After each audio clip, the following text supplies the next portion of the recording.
What happens when we begin to realize that the 200-year experiment we've called the American healthcare system has failed?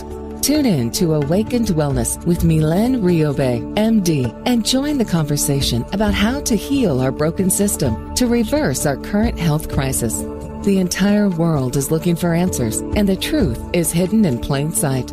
Learn how spirituality, ancient traditions, and cutting-edge science are merging to create a new paradigm of wellness. Every Tuesday at 11 a.m. and 11 p.m. with live shows on the first and third mornings when you can call in and ask the questions that matter most to you.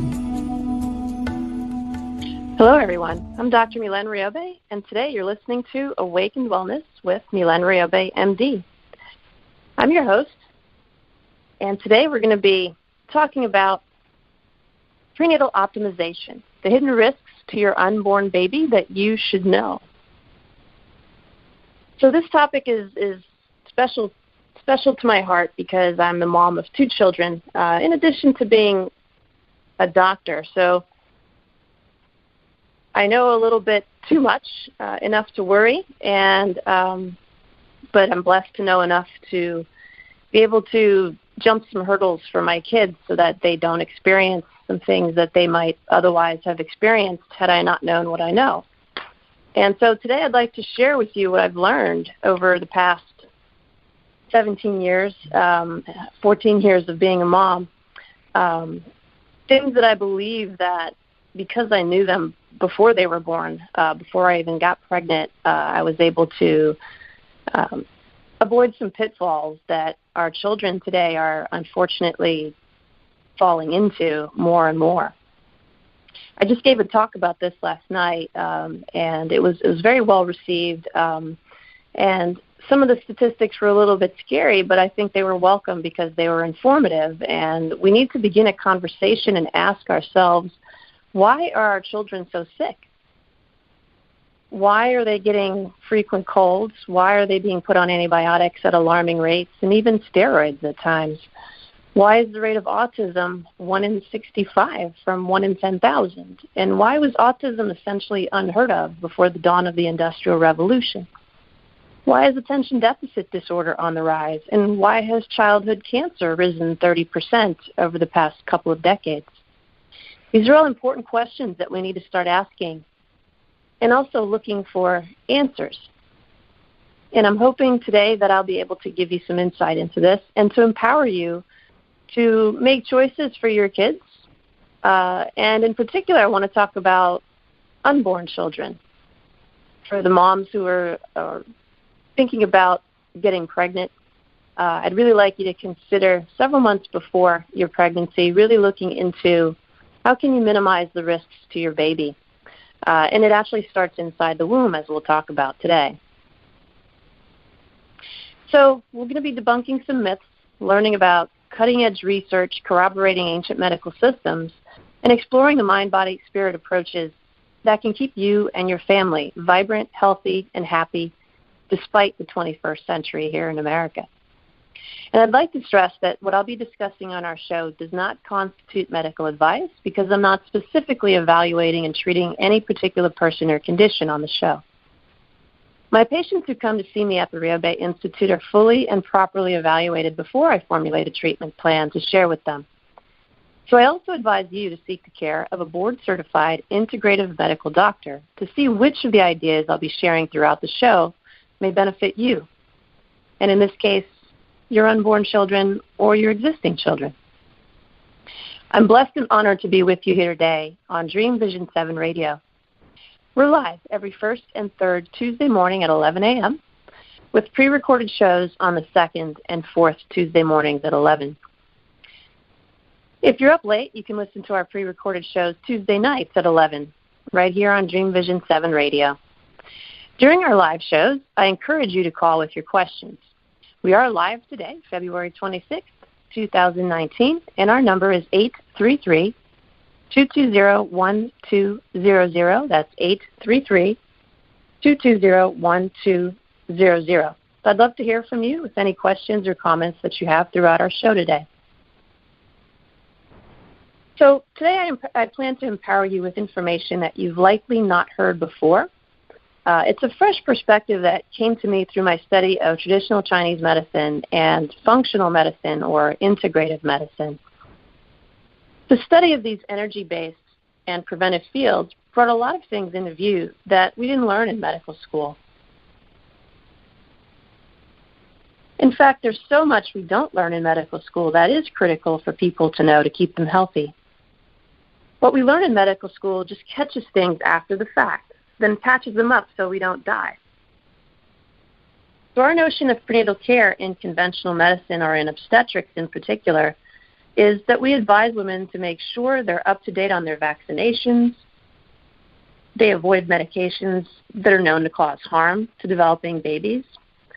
We advise them to stop smoking. We advise them not to drink alcohol. And we advise them to eat right and exercise, which is all sound advice. And the implementation of prenatal care in obstetrics has lowered both neonatal and maternal mortality rates extremely well. Mortality rates used to be as high as 50% in certain populations, and now it's astoundingly rare for a mother to die during birth. Neonatal rates have also plummeted, which is an amazing feat, and this is all because of improvement in obstetrical care. So we excel at preventing death during pregnancy for both the baby and the mother. What I've learned in my studies of TCM, or traditional Chinese medicine, and functional medicine is that our conventional medical model is well equipped for the prevention of death. So again, we lowered death rates really well for pregnant women and their babies to almost zero, but have we done enough in the face of increasing childhood cancer, increasing attention deficit hyperactivity disorder, and astoundingly high rates of autism? In 2005, the New England Journal of Medicine, which is Harvard University's medical journal, published a study predicting that, given the current statistics about the health of our children, that this generation of children is not expected to live as long as its parents. All this technology, all this money we throw at our health care, and our kids aren't going to live as long as we will? I wasn't shocked when I read this report, but I was profoundly disappointed since my daughter was born in that same year, in 2005, and my son was born in 2009. So fast forward one decade, in 2015, the life expectancy in the United States actually began to decline, according to the Centers for Disease Control, and it hasn't increased since. Our life expectancy has dropped for 2 out of the last 3 years. So this New England Journal of Medicine prediction is actually happening already. Now, we're being told that this is due to the opioid crisis and increases in suicide, which is not good. You know, that's a whole separate podcast that we'll have to talk about as well. But the point is that the United States has not seen a decline in life expectancy in decades. It's not that we were doing that great to begin with, but we were at least increasing our life expectancy. Before 2015, if you compared us to the 10 richest countries in the world, we were dead last at number 10. We had only increased our life expectancy 2.5 years over the past 25 years, where Japan had increased its life expectancy during that same time period by almost 7 years. And Italy had increased its life expectancy by more than 6 years. So we were already not doing so well, and now we're the only one going backwards. We spend twice as much as any other country in the world. In fact, we spend twice as much as the entire continent of Europe on health care. And we have the sickest kids in the developed world. So what's going on? How does this happen to the richest country on the planet? The country that outspends the entire continent of Europe on health care. What's happening is we're being inundated with toxins. We're being slowly poisoned. How do we know this? Well, there's emerging data to show it. So again, back to 2005, in that same year, the Environmental Working Group published a report showing that 281 chemicals, 180 of which are known to cause cancer, can be found in the umbilical cord blood of newborn babies. So our babies, before they're born, are being exposed to up to 300 different chemicals, man-made chemicals that they are not supposed to be exposed to. When I was in residency studying obstetrics, we were taught and we read that the placenta was a protective barrier. The placenta is basically an organ that we develop that provides the baby with nourishment and allegedly protects it from toxins.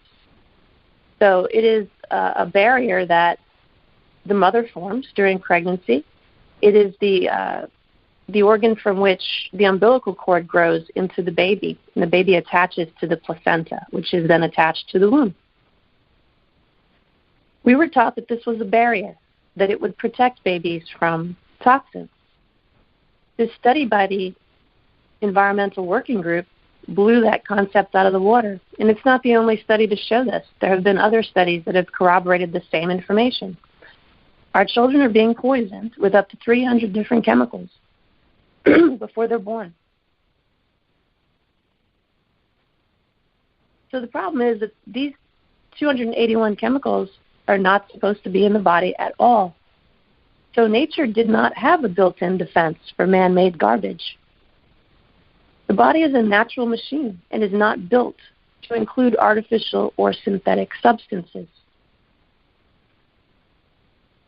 There's emerging data showing that experiences in the womb shape and mold a child through adulthood and also influence their offspring.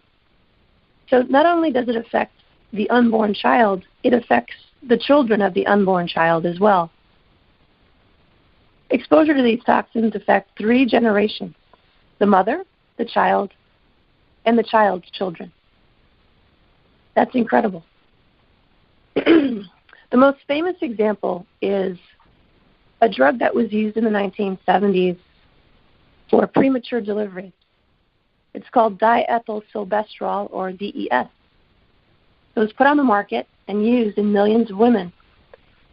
And that was over 50 years ago, and its effects are still being felt. This particular synthetic estrogen has caused multiple problems, including an increased incidence of cervical cancer in the offspring of these women. This is just one example.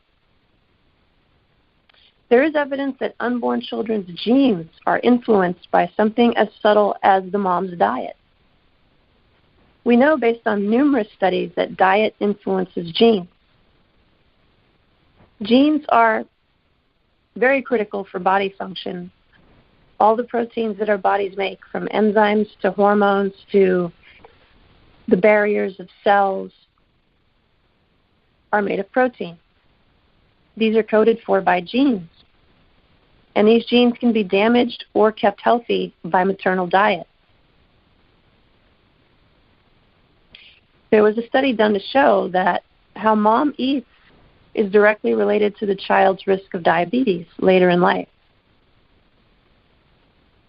Additional studies have shown unborn children exposed to arsenic, which is now ubiquitous in our atmosphere, are at increased risk of lung cancer and lung diseases like asthma. They're at risk for certain skin lesions and bladder cancers.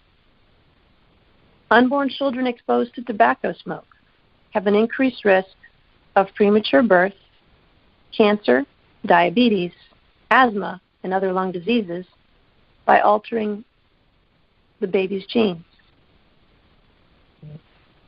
The Journal of Reproductive Toxicology also reported on a group of 100 chemicals called benzoprines and another group called polycyclic aromatic hydrocarbons, or PAHs.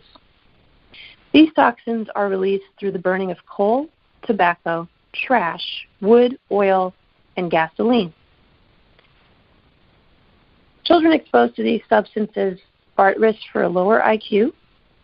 They're at risk for developmental delay, low birth weight, and behavioral disorders. These chemicals